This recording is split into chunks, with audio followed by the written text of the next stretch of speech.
बिहार में बच्चे जब बड़े होते हैं तो उनको बताया जाता है कि यह हेने आओ, होने जाओ, हई लाओ, हई लाओ। तो एने ओने हई हऊ ये सब बच्चा सब कहाँ से सीखता है? अपने फैमिली से सीखता है। सॉरी, इंग्लिश इंग्लिश मतलब उतना नहीं। तो वहाँ पे अंग्रेजी की कमी मुझे बहुत खली और काफ़ी ज़्यादा मुझे लज्जित होना पड़ा था अंग्रेजी को लेकर।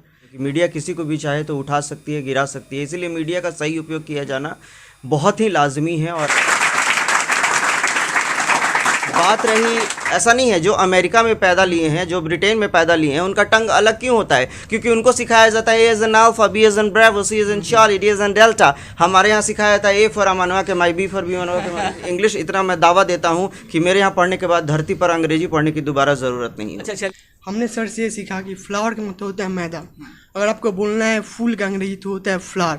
फ्लावर और हमारे यहाँ मतलब यू मीन की pronunciation. The pronunciation is the most important thing, और ये मैंने सर से सीखा है। Okay, good. तो एक कोई girls? Thank you. Why charismatic? अभी इसको उतना नहीं है। Anybody can come down.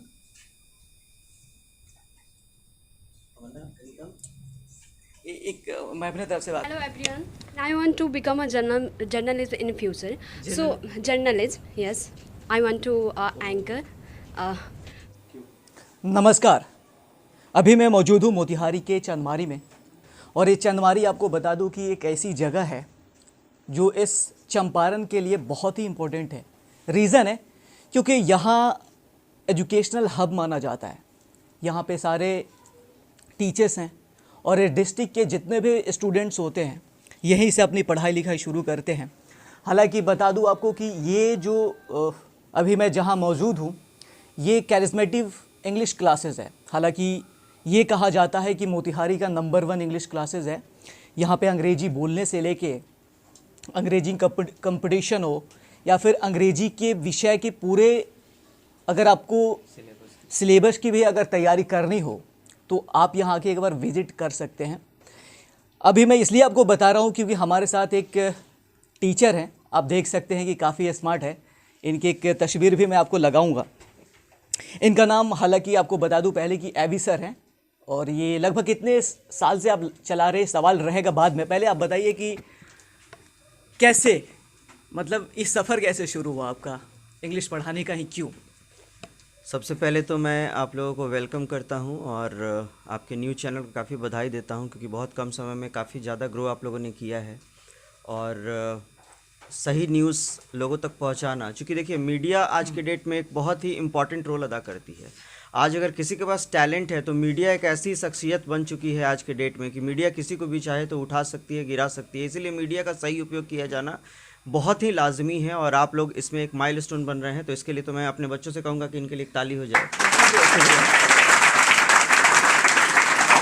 बात रही इंग्लिश की, तो शुरुआती के दिनों में जब मैं दिल्ली यूनिवर्सिटी में पढ़ाई कर रहा था तो वहाँ पे अंग्रेजी की कमी मुझे बहुत खली और काफ़ी ज़्यादा मुझे लज्जित होना पड़ा था अंग्रेजी को लेकर।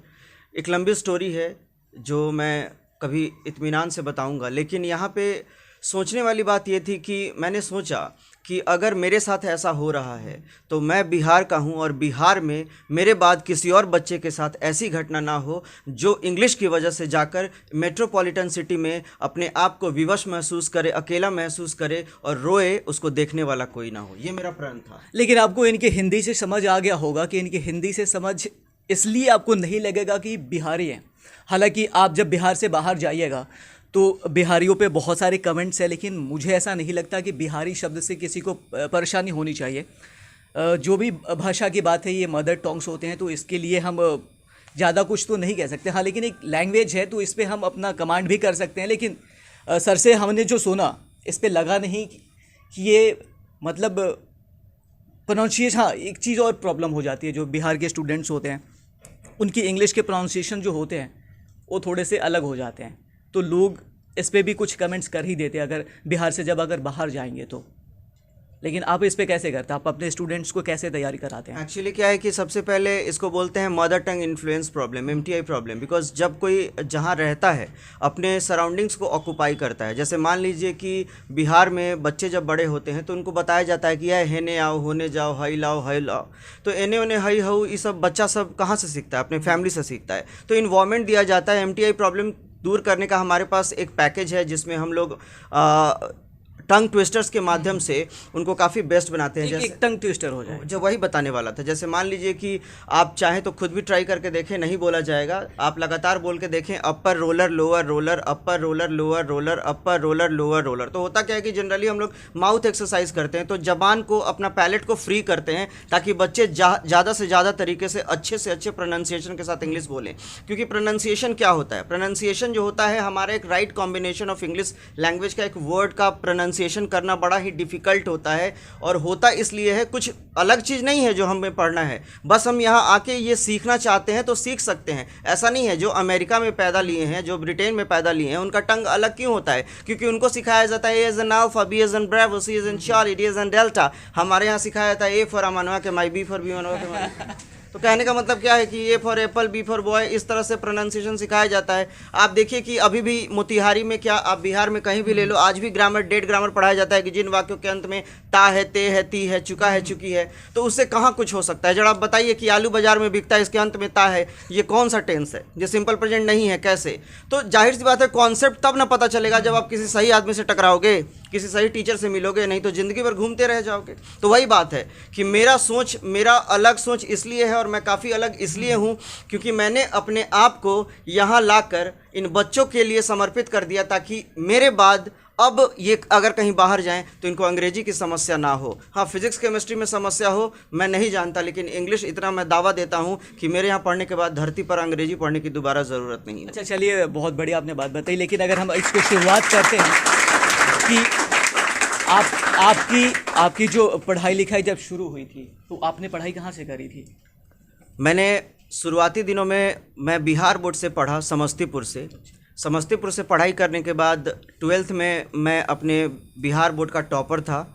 मैंने RNAR कॉलेज समस्तीपुर से पढ़ाई की और उसके बाद मैं दिल्ली यूनिवर्सिटी में चला गया। मैं दिल्ली यूनिवर्सिटी में, वहाँ पे एक बहुत फेमस कॉलेज है वेंकटेश्वर कॉलेज, वहाँ से मैंने इकोनॉमिक्स ऑनर्स की पढ़ाई की। उसके बाद कुछ रिसर्च के लिए मैं एक लॉजिस्टिक्स कंपनी में काम कर रहा था, तो उसके बाद वो हमारा कैंपस सिलेक्शन था। उसके बाद मुझे कुछ ऑफ़र मिला बाहर जाने का, तो मैं जर्मनी गया विस्बदीन, और विस्बदीन जाने के बाद वहाँ पे मुझे किसी का साथ मिला और मैंने सोचा कि अंग्रेजी को एक नया आयाम दूँ, और मैं एबरडीन यूनिवर्सिटी में एज अ विजिटिंग लेक्चरार बना और काफ़ी ज़्यादा मेहनत करके अंग्रेजी पे एक रिसर्च किया। और बाद में मैं इंडिया वापस आया, और इंडिया आने के बाद मैंने जयपुर में अपना कोचिंग खोला था, और जयपुर में कोचिंग खोल के खुद थोड़ा सा वहाँ पे पॉलिश किया खुद को। उसके बाद फिर दिल्ली आया, दिल्ली में भी मैंने कुछ दिन वहाँ पे अपना कोचिंग चलाया, और उसके बाद फाइनली जब मैं यहाँ आया तो यहाँ के जो भी प्रोफेसर लोग हैं, मेरे फैमिली के काफ़ी नामी प्रोफेसर हैं, और उन लोगों ने मुझे सजेस्ट किया कि यहीं पे रह जाने के लिए। तो मैंने ये सोचा कि चलो अब अपने देश की जो जनता है उसके लिए तो बहुत लोग खड़े हैं, लेकिन अपने बिहार के लिए, अपने मोतिहारी के लिए, अपने चंपारण के लिए मुझे ही खड़ा होना पड़ेगा, और मैं सब कुछ छोड़ के यहाँ चला। इनके बोलने के फ्लुएंस जो है, मतलब तरीका जो है, इससे आप समझ सकते हैं कि लैंग्वेज के बहुत ही बड़े मास्टर हैं। लेकिन उसके पहले मैं एक और सवाल पूछना चाहूँगा कि आखिर एक कैरिज्मेटिक का मतलब क्या होता है, और कैसे ख्याल आया कि इसका कैरिज्मेटिक ही नाम रखें? क्योंकि हमारे अभी चंपारण में अगर बात करें तो बहुत तरीके से नाम रख दिए जाते हैं, कुछ भी, और ब्रिटिशन, अमेरिकन, कुछ भी, मतलब जिस तरह के मतलब मन में आ गया उस तरफ रख दिया। एक्चुअली क्या है कि हम 3 दोस्त थे, तीनों ने मिलकर इसका शुरुआत किया। एक फ्रेंड मेरा पूरा उत्तरांचल देखता है, एक फ्रेंड मेरा पूरा पंजाब देखता है, और एक मैं पूरा बिहार देखता हूँ। करिज्मेटिव हमने स्टार्ट किया था दिल्ली से। इसका मतलब है एक ऐसा जगह जहाँ पे अट्रैक्शन हो, जहाँ पे एक जज्बा हो सीखने का, जहाँ एक अलग एंथो लेवल दिया जाता हो। क्योंकि याद रखिए, इंसान वही कुछ कर पाता है जो रोशनी में रहता है। अंधेरे में रहकर आदमी हमेशा डूब जाता है, रोशनी वाले हमेशा ज़िंदगी में नए ऊंचाइयों को पाते हैं। इसीलिए रोशनी देना है तो करिज्मेटिव में आना ही पड़ेगा।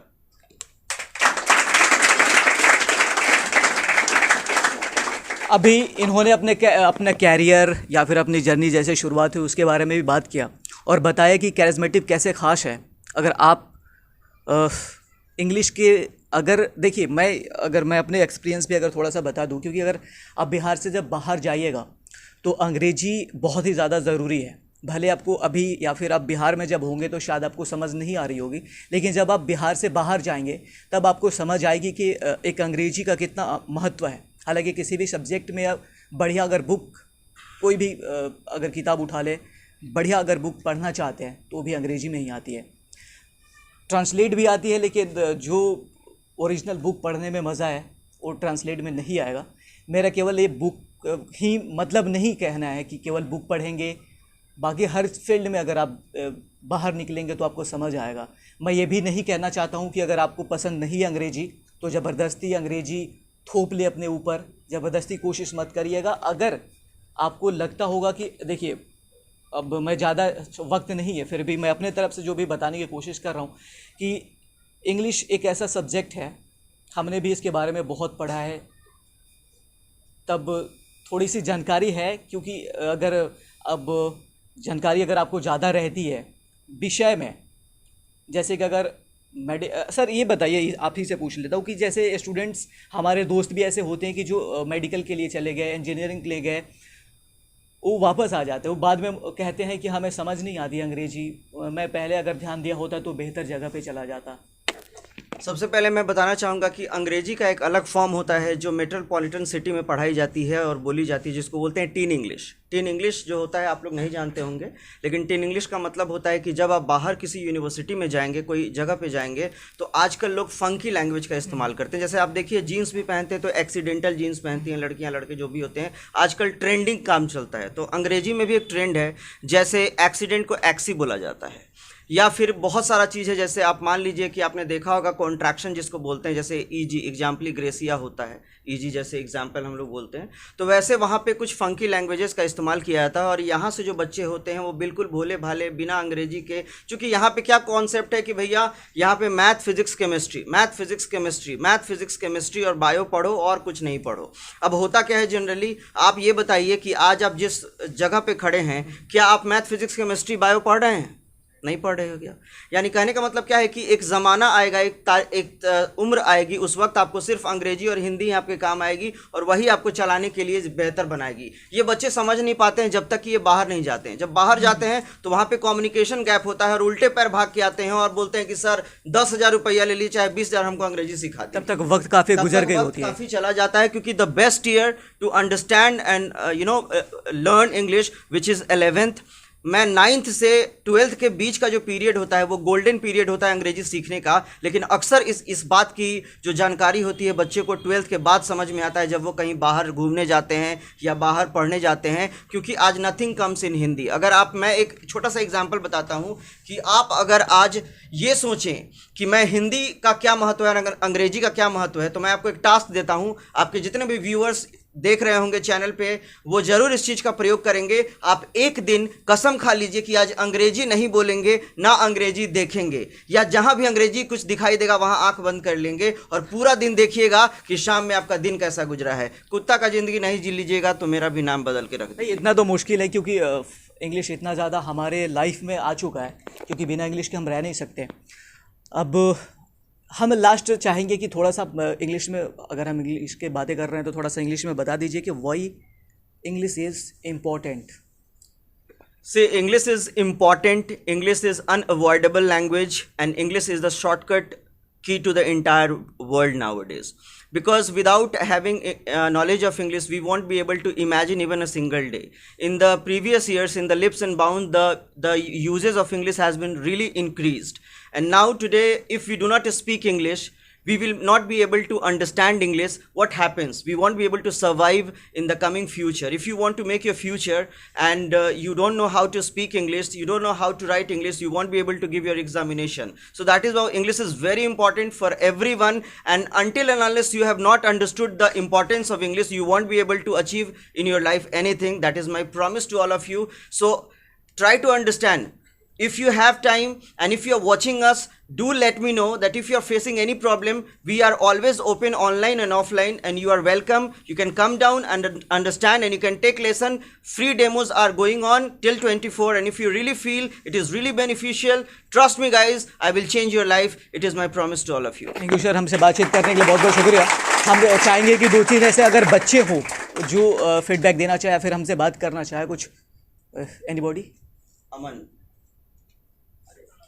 आनंद।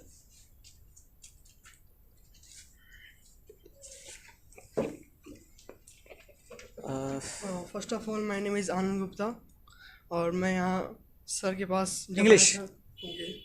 First of all my name is Anand Gupta. When I reached here I am very poor in English, very little knowledge of it, but comes after that I'm here, I know what is English.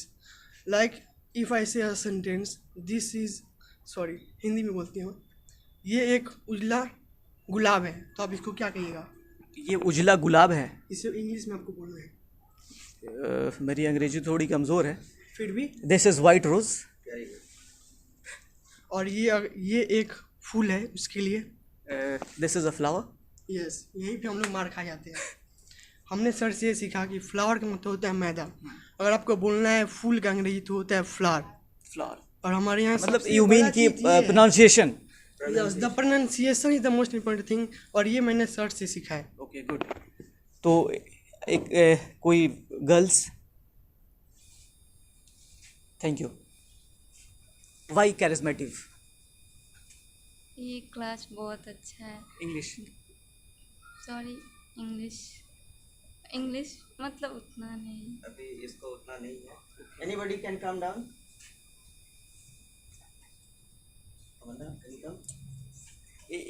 मैं अपने तरफ से बात। Hello everyone. A very good afternoon to all of you. This is Tamanna Singh and I'm a student of IA and I want to become a journalist in future. So journalist, yes. I want to anchor. So I am very great. I am feeling very grateful to a part of this charismatic English. This is my first batch of English classes. And I am feeling very grateful that this is my team. Why charismatic is important in Motihari? Because I think charismatic, sir has already told that charismatic means light, attraction. So I came here. Okay, thank you guys. अभी ये जो हम session इसलिए रखा हुआ था क्योंकि ये भी जानना ज़रूरी है कि एजुकेशन तो हमारे अधिकार में है ही, क्योंकि एजुकेशन के बिना किसी भी देश का तो निर्माण नहीं हो सकता। अगर किसी भी देश का निर्माण हो, सुपर पावर बने, तो एजुकेशन के मामले में बेहतर होना ज़रूरी है। टेक्नोलॉजी के मामले में बेहतर हो, तो टेक्नोलॉजी के मामले में तब बेहतर होगा जब एजुकेशन सिस्टम बेहतर हो। तो एजुकेशन सिस्टम में बेहतर होने का एक छोटा सा पार्ट्स अंग्रेजी भी आता है, क्योंकि ये ऐसा माना जाता है कि इंटरनेशनल लैंग्वेज है, जैसे हम पूरी दुनिया से जुड़ सकते हैं। तो ऐसे ही खबरों के लिए बने रहिए हमारे